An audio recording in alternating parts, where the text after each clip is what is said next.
ஜாதி வெறி பிடிச்ச ஒரு ஆணவ கொலை செஞ்ச யுவராஜ் அப்படிங்கிற ஒரு பர்சன் பார்த்தீங்கன்னா பெரோல்ல வெளில வராரு. ஸோ அவர் என்ன செஞ்சாரு அப்படின்னு சொல்லிட்டு எல்லாருக்குமே தெரியும். அதை நான் டீட்டெயிலாக பேச விரும்பல. இங்க என்ன முக்கியமா பார்க்கணும் அப்படின்னா, அவர் வெளில வரும்போது அவர மாவீரன், அவர் ஏதோ நாட்டுக்காக பெரிய தியாகம் பண்ண மாரி, அவருக்கு பின்னாடி பார்த்தீங்கன்னா பெரிய ஒரு இளைஞர் பட்டாளமே கூடி நின்னுச்சு. ஸோ அத பார்க்கும்போது எனக்கு பயமா இருக்கு. ஏன்னா, ஒரு கொலை செஞ்சுட்டு ஒருத்தர் பார்த்தீங்கன்னா வராரு. ஆனா அவரு கில்ட்டியா ஃபீல் பண்றாரு. ஆனா அவர் பார்த்தீங்கன்னா தூக்கி வச்சு கொண்டாடுறாங்க. ஸோ இத வச்சு பார்க்கும்போது, இன்னும் இந்த சமூகத்துல நெறைய மாற்றங்கள் ஏற்படணுமோ அப்படின்னு சொல்லிட்டு எனக்கு தோணுது. ஆ நான் அவங்களுக்கு சொல்லக்கூடிய ஒண்ணு என்ன அப்படின்னா, யுவராஜ் மாரியான ஆட்கள்லாம் உங்கள வந்து ஒரு பகடைக்காயா தான் யூஸ் பண்ணிக்கிறாங்க.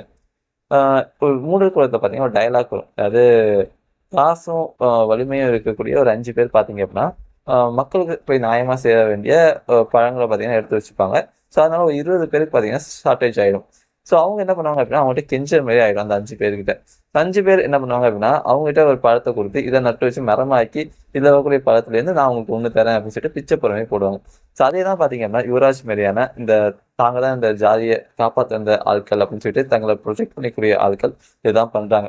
ஸோ அவங்க யாரையாவது உங்க உங்க சமூகத்த சேர்ந்த ஒரு 100 பேர் இல்ல 1000 பேர படிக்க வச்சிருப்பாங்களான்னு கேட்டா, கண்டிப்பா படிக்க வச்சிருக்க மாட்டாங்க. படிச்சா தான் புத்தி வந்து புத்தி வந்தா தான் பின்னாடி போ மாட்டேங்குது. ஸோ அதனால கண்டிப்பா படிக்க வைக்கிறதோ, இல்ல அப்படின்னா உங்கள ஒரு கலெக்டராவோ, டாக்டராவோ, ஒரு லாயராவோ ஆக்குறாங்களா அப்படின்னு கேட்டா, கண்டிப்பா பண்ணியிருக்க மாட்டாங்க.